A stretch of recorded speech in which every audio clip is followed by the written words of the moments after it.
Unalima, unafuga, unatafuta faida halisi. Karibu Koko Shambani, kipindi kinachokuletea kilimo cha kisasa, mazao ya faida, ufugaji wa kisasa na biashara mbadala, kutoka kwa wataalamu wa kilimo na wakulima waliofanikiwa. Kujifunza mbinu zinazoongeza mavuno na kipato, kuanzia rutuba ya udongo hadi soko. Usikose Koko Shambani, kila Jumapili saa 10 jioni hadi saa 12 jioni. Koko Shambani, kilimo kinacholipa, maarifa yanayokuwa. Ni hapa Coco FM pekee. Karibu katika kipindi cha Koko Shambani. Hiki ni kipindi ambacho tutakuwa tunaangazia masuala mbalimbali ya kilimo, ambapo tutakuwa tunatembelea wakulima mbalimbali katika kaunti ya Kilifi, eneo la Pwani na vile vile Kenya nzima, tukiangazia aina mbalimbali ya kilimo. Vile vile kuna kilimo cha kuku, kuna kilimo cha ng'ombe, mifugo mbalimbali. Na hii leo tuko katika eneo la Kiwandani katika kaunti ya Kilifi, ambapo tumebahatika kumpata mkulima ambaye atajitambulisha baadaye, na vile vile tupate kujua ni aina gani ya kilimo ambacho anakiendeleza.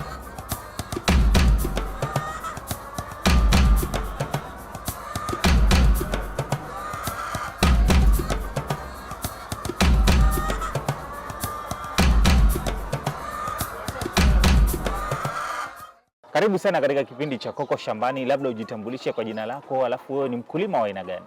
Kwa majina naitwa Janet Msioka. Niko maeneo ya Kiwandani na nafanya kilimo cha kuku. Nafuga kuku wa aina ya mayai. Hiyo ndio biashara ninazingatia nikiwa mahali hapa. Yes. Labda Mama Janet, tuanze tu hapa. Ni kwa nini ulichagua kilimo cha kuku wa mayai na sio wale wengine wa nyama? Nitasema kwanza nilifanya survey, nikaangalia tuko na shida ya mayai, na nikiangalia hapa Kiwandani nilikuwa niko mgeni na sikuwa ninajua pa kutoa mayai. Sasa ikanivutia sana, nikaona ni vizuri niweze kufuga wale kuku ili nami niweze pia kupatia wale wakaaji wa Kiwandani wawe nao wanaweza pata mayai kutoka kwangu. Yes. Na labda hivi sasa nimekuja hapa kwako, nimeona kuna banda moja kubwa sana la kuku wa hawa wa mayai. Labda ulianza na kuku wangapi na sasa hivi umefikia wapi? Mimi hiki kilimo nilianza mwaka wa 2020. Ndio nilianza kufuga kuku wa mayai, na nilianza na idadi ya kuku 300. Na nitasema nimepanuka, saizi idadi yangu nimefika 1000. Na bado tunazidi kupambana tukitafuta mbinu za kuongezeka, maana tunaazimia tusonge mbele. Mimi maono yangu ningependa niwe na kama kuku 5000, lakini nafasi inani limit 1. Hapa mahali ni padogo kwa mimi kufanya ile biashara.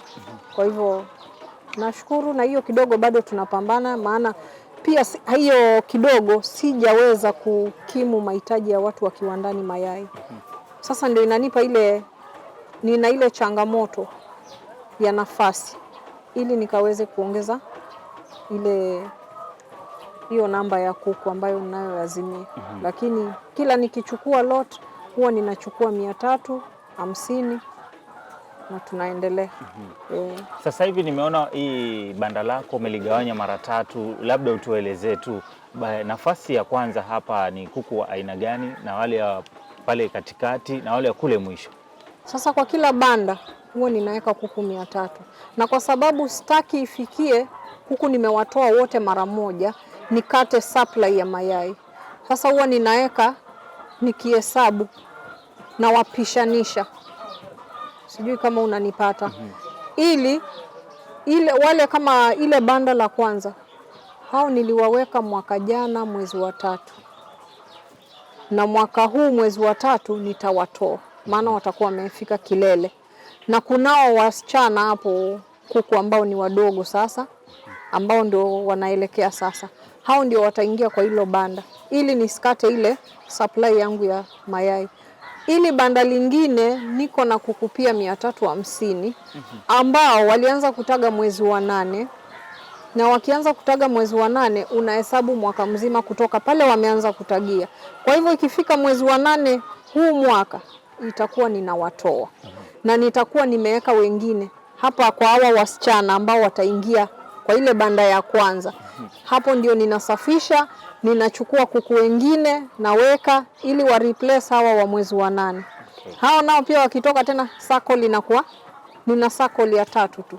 Bruda alafu na hizo nyumba 2. Yes. Kuna hawa kuku ni wa mayai na kuna wengine sasa hivi tumetembea katika banda tumeona kuna mayai ambayo yametagwa. Labda ile hali yao ya kutaga mayai na wewe kuiokota inafanyika vipi? Kwanza kabisa huwa tunaamka saa 12 mahali hapa. Saa 12:15 huwa niko kwenye banda na wawekea chakula ili wapate kukula mapema. Wakikula mapema wakishiba. Ikifika saa 4 nikiingia kwenye lile banda nitatoa almost 3/4 of the production of that day. Kwa sababu wamekula vizuri, wameshiba, sasa wanaachilia tu. So 3/4 ya production huwa naitoa by 10. Yes. Kwa siku kuku moja anataga mara moja?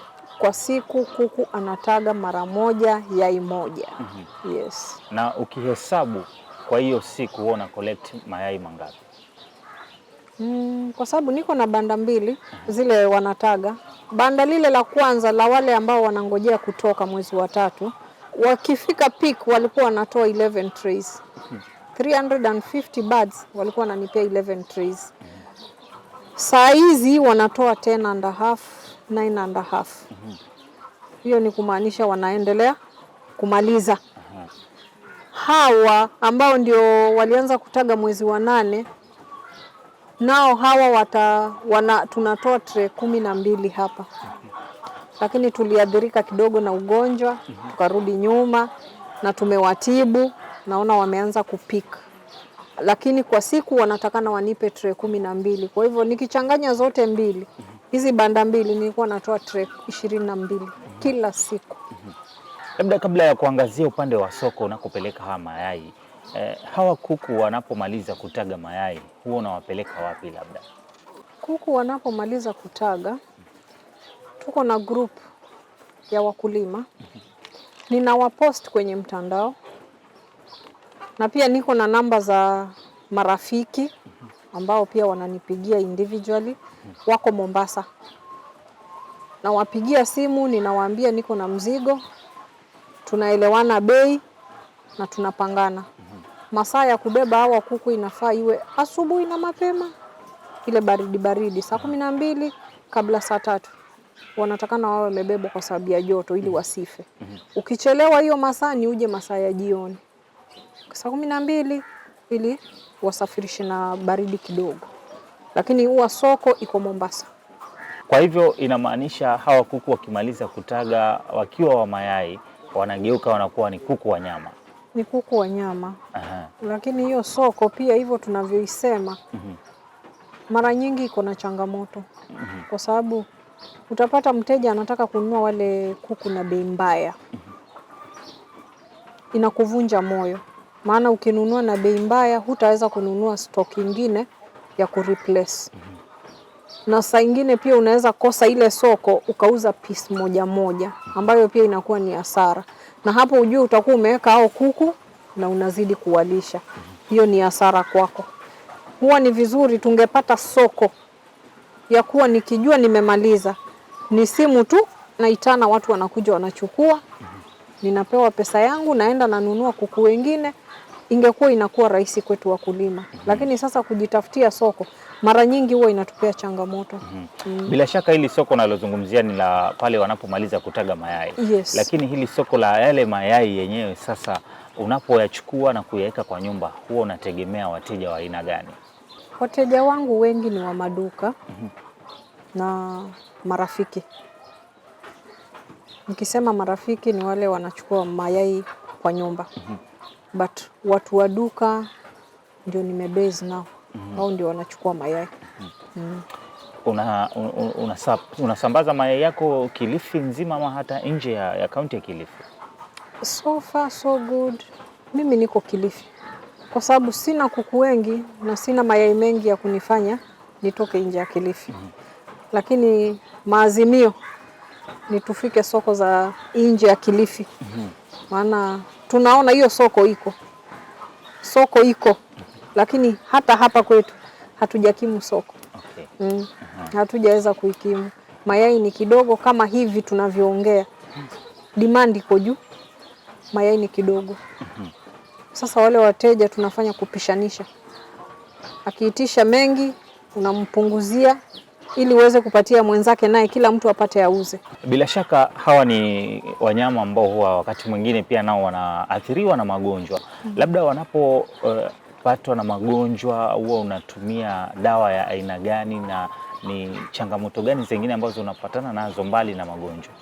Kwanza kabisa hawa kuku huwa wanapatwa na magonjwa, lakini kama wakiwa huku kwenye cage iko minimal, si kama wakiwa kwenye battery cage.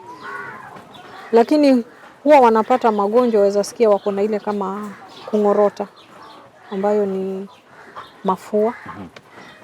Kuna dawa huwa mara nyingi huwa lazima nashauri Agrovet. Kwenye Agrovet kuna daktari ambaye huwa tunatembea na yeye. Nitampigia simu, nitamueleza vile ninavyosikia na vile ninavyowaona, ataniambia dawa ya kutumia. Maana yeye mwenyewe ana Agrovet, naenda pale ananipatia madawa, ninakuja nawapatia. Na pia kuna changamoto zingine kama joto. Joto inaathiri kuku sana. Hii temperature za kuku zikiwa juu ama joto likiwa jingi, kuku wanakataa kukula na kukunywa maji. Na mayai ni chakula na maji. Sasa kama hakunywa yale maji, akiyaonja anasikia yako moto, hata kunywa. Atakula, hata kunywa, utapata hawatagi, wana reduce. Ile production inaenda chini. Baridi pia ikiwa ikizidi, kuna wakati temperatures hurudi chini, inapita kiwango ya kuku. Hiyo nayo inawaathiri. The same way wanapunguza kutaga. Na there is nothing you can do about it mpaka temperatures zirudi normal. Kuna yule mkulima ambaye anakusikiza sasa hivi ama anakutazama sasa hivi, anataka kuanza biashara kama hii ya kuku wa mayai. Ungependa kumshauri vipi? Anzie wapi? Upande wa mtaji ama capital? Pesa, mtu anayeweza kuanza na kama kuku 100 ni aweke kama 200,000 kwa sababu ya kuanzia, na awe anabanda. Hapo unabanda ni kununua wale kuku, maana kifaranga mmoja hawa wa mayai they go at 150 shillings. Chakula tuko na starter a sack goes for 41.50 na they have to take for 2 months. So you calculate, kuna mahesabu pale yaingie, ambayo sasa mkulima kama huyu ambaye anataka kuanza kazi ya kuku ni akae chini, apige hesabu vizuri, ajue ako na pesa ya kuwalisha hiyo starter. Wakitoka starter 2 months anaingia grower. Grower goes for another 2 months. Na hapo katikati ya hiyo the 3rd month kwenye grower ndio mara nyingi kama umewalisha vizuri wanaanza kuonyesha ishara ya kutaga. Na ukianza kuonyesha ishara ya kutaga unajua you are doing well. Au wanaanza kutaga. So unangoja ifike like 5% ya mayai. Una introduce layers. So they eat layers until the last day.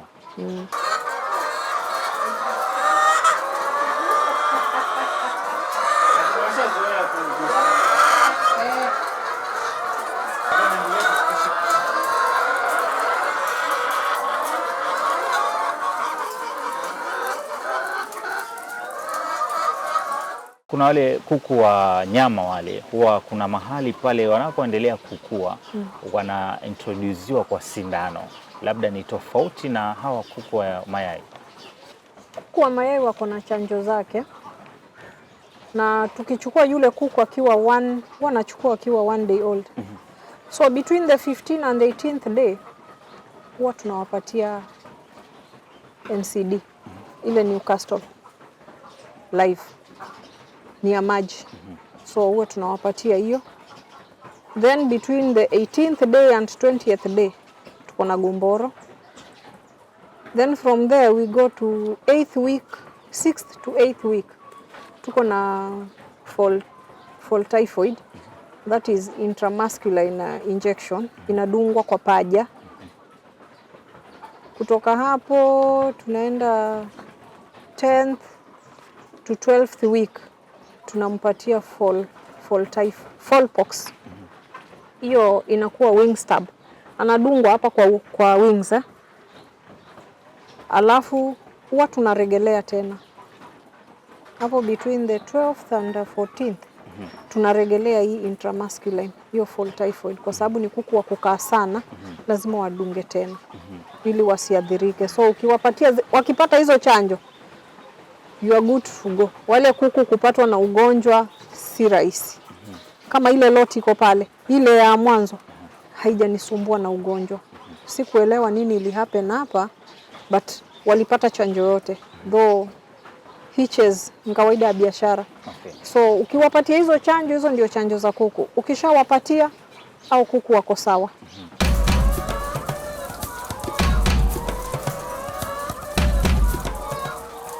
Na msikilizaji na mtazamaji wa Coco FM, tumemaliza mahojiano yetu na mkulima wetu hodari katika kipindi cha Coco Shambani.